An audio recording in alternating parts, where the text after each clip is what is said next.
नमस्कार, मैं डॉक्टर उमाकांत मिश्र, प्राध्यापक एवं प्रभारी प्राचार्य, शासकीय कंगला मांझी महाविद्यालय डोंडी, जिला बालोद।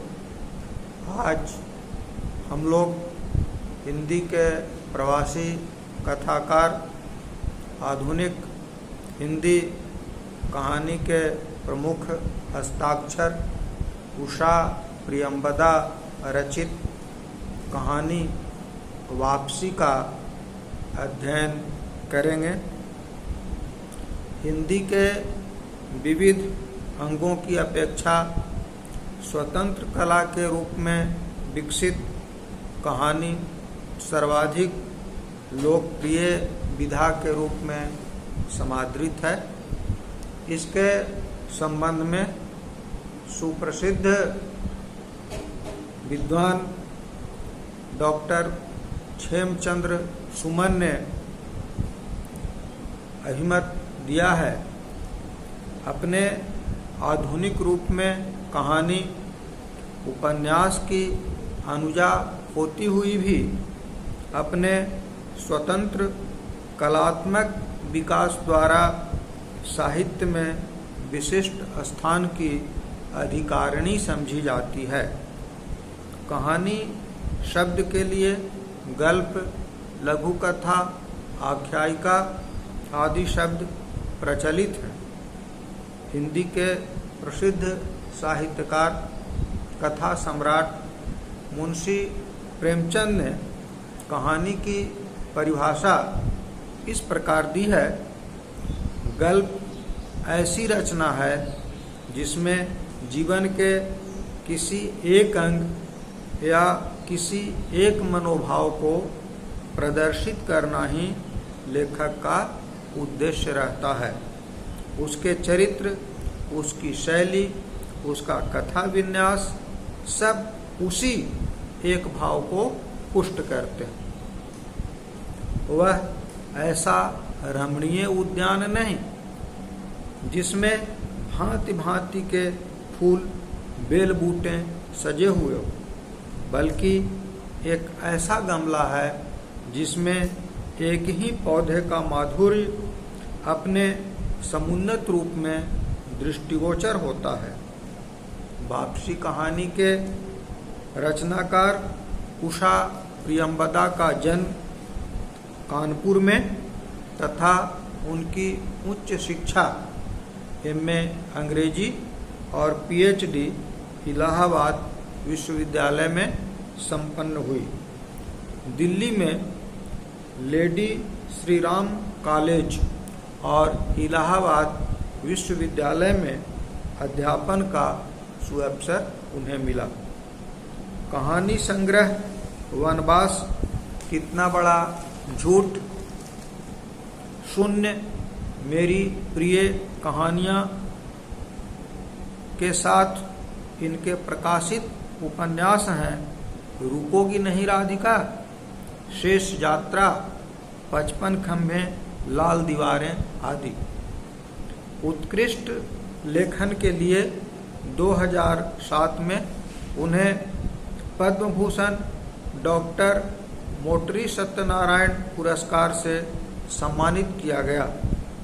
फुल ब्राइट स्कॉलरशिप मिलने के कारण वे अमेरिका चली गई। इनकी रचनाओं में 6-7वें दशक के शहरी परिवारों का संवेदनापूर्ण चित्रण मिलता है। शहरी जीवन में बढ़ती उदासी, अकेलापन, ऊब आदि का यथार्थ बोध के साथ प्रभावशील चित्रण करने में इन्हें सफलता मिली है। वापसी कहानी में परंपरा और आधुनिकता के द्वंद्व को सजीव रूप में चित्रित किया गया है। इसमें 2 पीढ़ियों के अंतर और वैमनस्य को प्रकाशित किया गया है। कथानक का आरंभ नाटकीयता से युक्त है। इस कहानी का नायक और अपने परिवार का मुखिया लंबे समय तक स्टेशन मास्टर के रूप में छोटे छोटे स्टेशनों पर कार्यरत रहे। सेवा काल में बच्चों की पढ़ाई की व्यवस्था को ध्यानस्थ कर उन्हें पत्नी के साथ शहरों में रहकर गजाधर बाबू एकाकी जीवन व्यतीत करते रहे, परंतु 45 वर्षों तक सेवा करने के उपरांत सेवानिवृत्ति के बाद उन्हें अत्यंत खुशी हो रही है। अब उनका वनवास समाप्त हो गया है। अब वे अपनी पत्नी और बच्चों के साथ शेष जीवन खुशी खुशी काटेंगे। कथानक के आरंभ में नौकर गणेशी के साथ उनके संवाद में आत्मीयता और नाटकीयता दोनों दृष्टिगोचर होती है। यह डिब्बा कैसा है गणेशी? उन्होंने पूछा। गणेशी बिस्तर बांधता हुआ कुछ गर्व, कुछ दुख, कुछ लज्जा से बोला। घरवाली ने साथ को कुछ बेसन के लड्डू रख दिए हैं। कहा बाबूजी को पसंद है। अब कहाँ हम लोग गरीब आपकी कुछ खातिरदारी कर पाएंगे। कभी कभी हम लोगों की भी खबर लेते रहिएगा।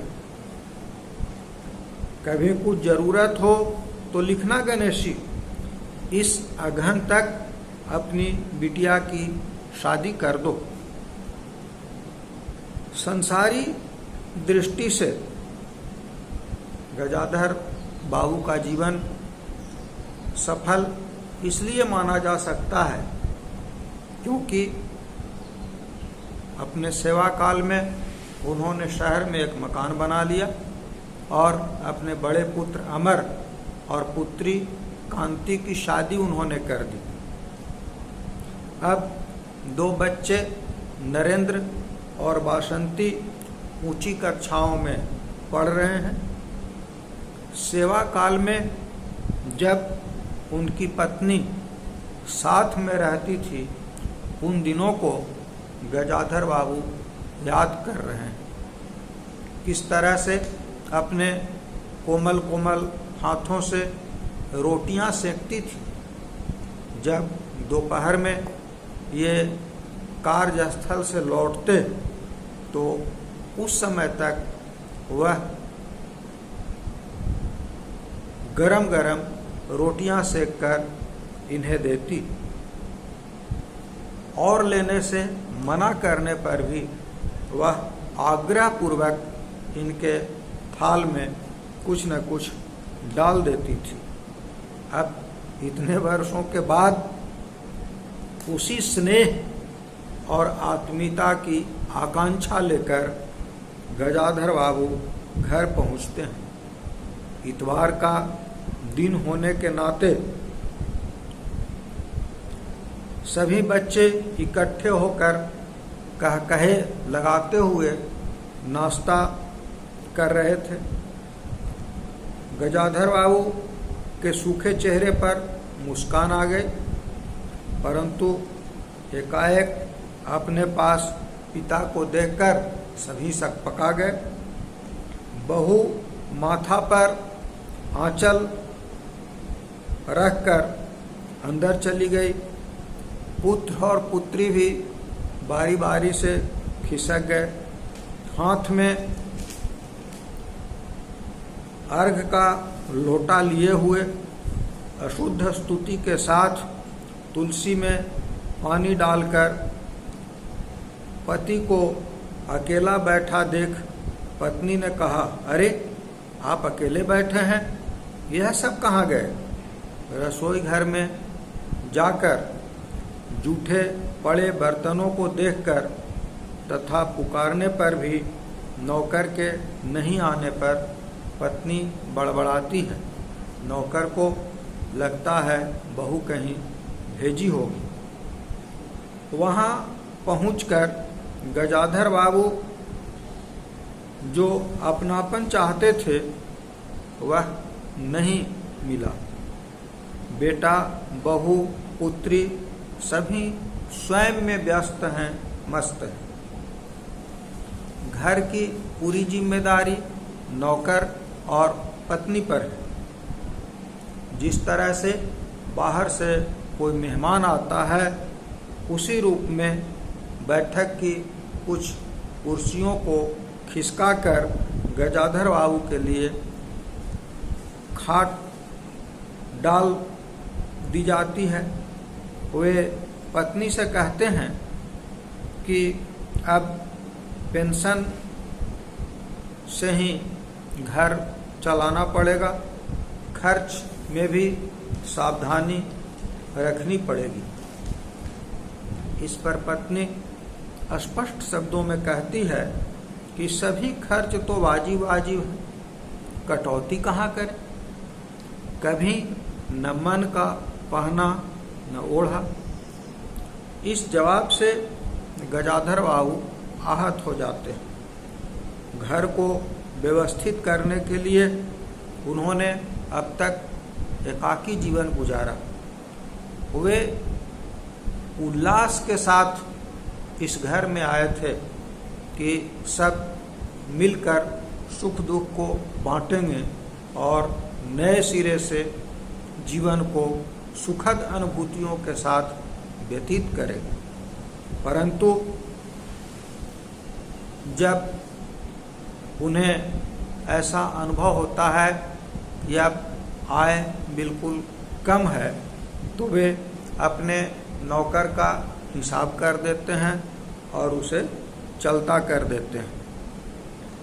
उन्होंने कार्य विभाजन किया।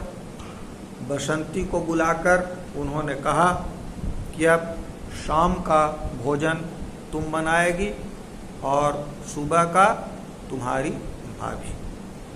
जब बसंती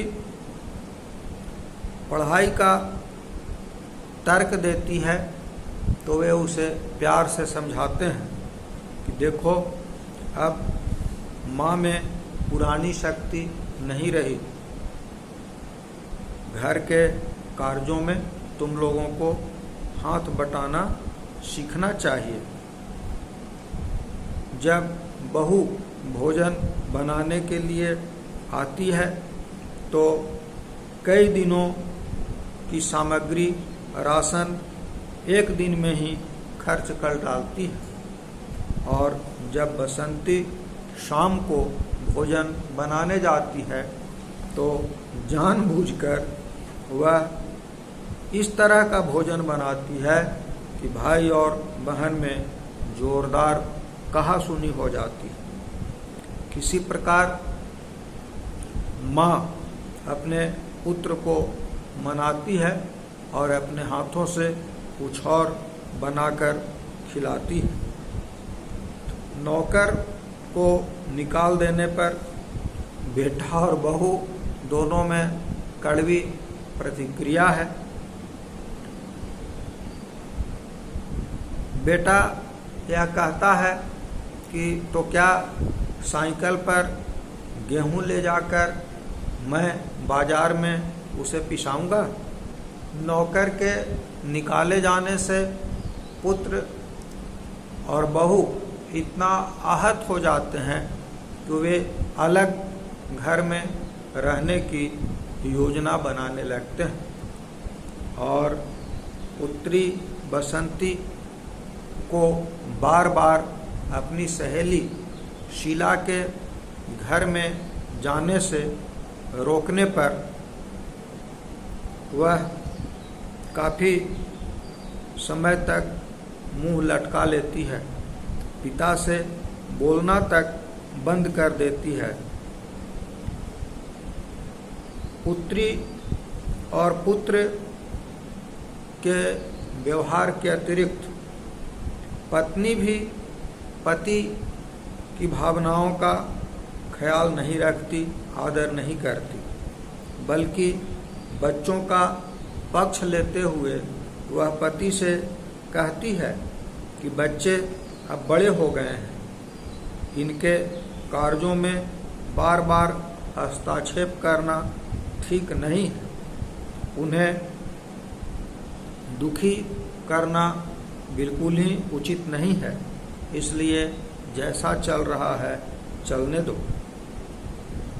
गजाधर बाबू बर्माहत हो जाते हैं और उन्हें नौकर गणेशी और स्टेशन के क्वार्टर में गुजारे हुए समय का याद आने लगता है। यहाँ से अधिक आत्मीयता तो उसे नौकर गणेशी से मिली थी। वे मानसिक पीड़ा झेलते हैं। उनका खाट बैठक से हटाकर संकीर्ण स्टोर में, जहाँ घी, चीनी आदि खाद्य वस्तुएं रखी हैं, वहाँ डाल दिया जाता है, क्योंकि बैठक में खाट रहने से पुत्र पुत्री के दोस्तों को वहाँ आते नहीं बनता। वहाँ किसी प्रकार की पार्टी नहीं हो सकती थी। गजाधर बाबू सभी को कुछ भी बोलना छोड़ देते हैं। जब पत्नी भी गजाधर बाबू को नहीं समझ पाती और बच्चों का ही साथ देती है, तो वे बिल्कुल अकेलापन महसूस करते हैं। उनकी मनोदशा को कहानीकार ने इन पंक्तियों में व्यक्त किया है। गजाधर बाबू ने आहत दृष्टि से पत्नी की ओर देखा।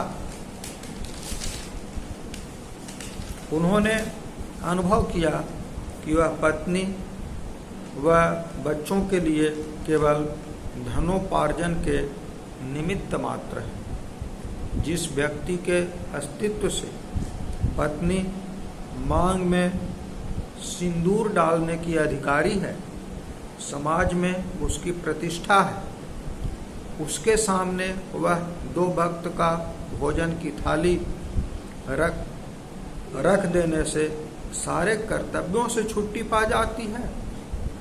वह घी और चीनी के डब्बों में इतना रमी हुई है कि अब वही उनकी संपूर्ण दुनिया बन गई है। गजाधर बाबू की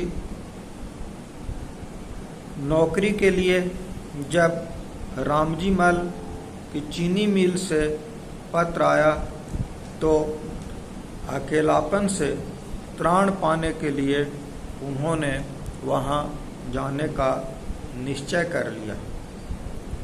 नौकरी तो उन्हें सेवानिवृत्ति के तत्काल बाद भी मिल रही थी, किंतु घर का सुख भोगने के लिए उन्होंने इसका परित्याग कर दिया था।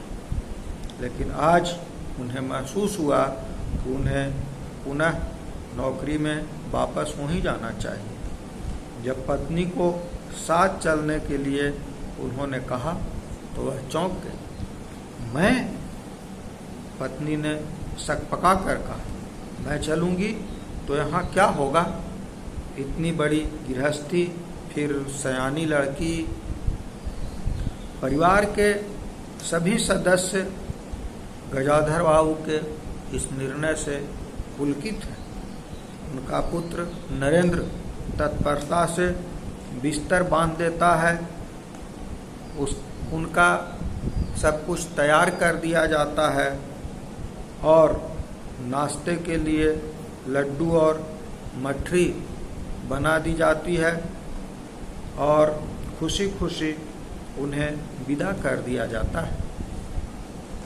उन्हें जाने का किसी को अफसोस नहीं है, बल्कि सब में खुशियों की लहर दौड़ जाती है, जैसे एक बंधन से उन्हें मुक्ति मिल गई।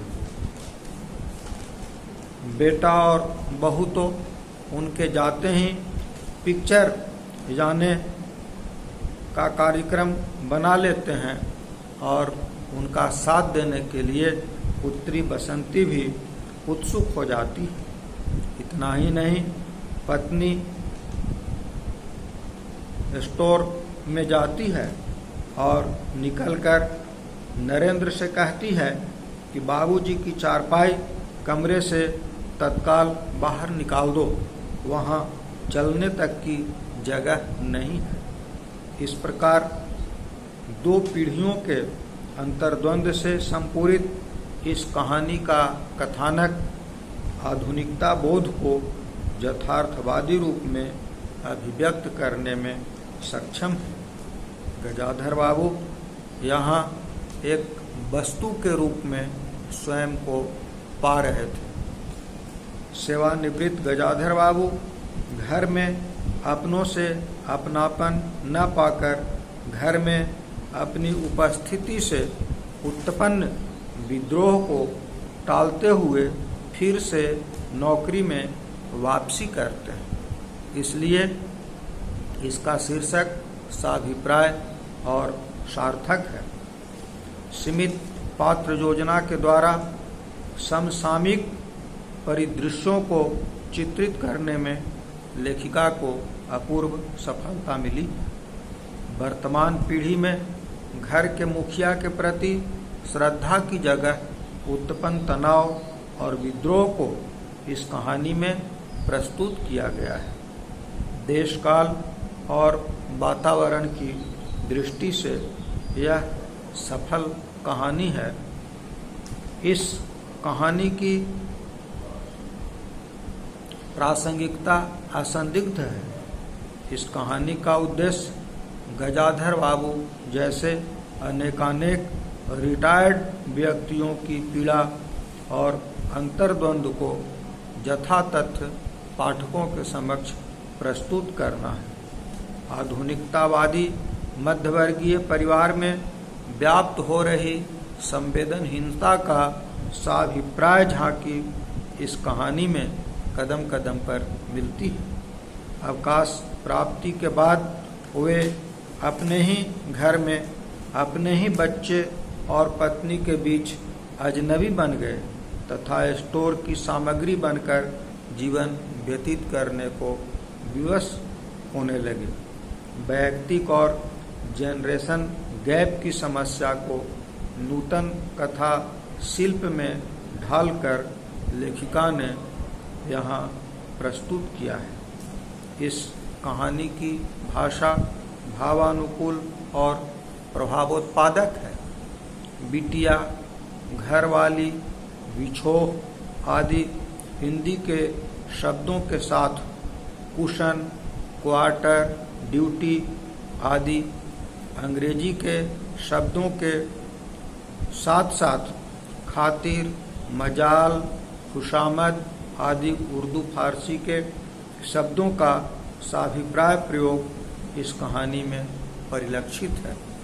चित्रात्मक और भावनात्मक संवेदनात्मक भाषा शैली का यहाँ प्रयोग परिलक्षित है।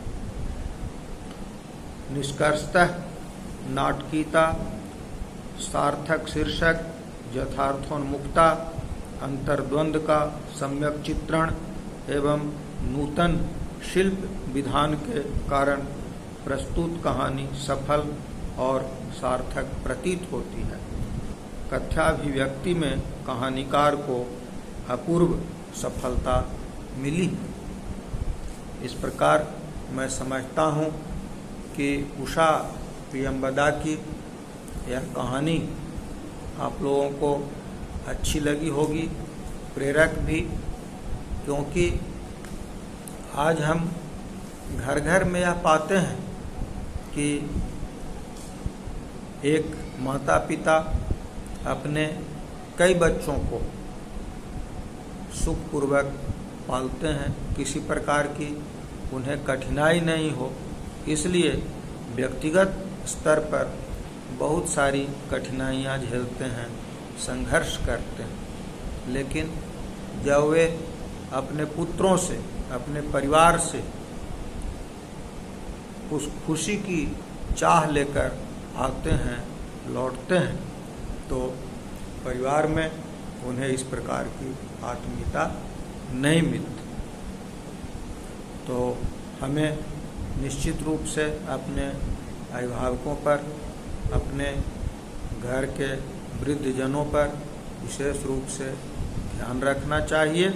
इस कहानी से हमें यह शिक्षा मिलती है इसकी भाषा भी अत्यंत सहज सरल है और इसमें नाटकीयता के गुण हैं। इसे नाटक के रूप में भी हम लोग आसानी से मंचित कर सकते हैं। बहुत बहुत धन्यवाद।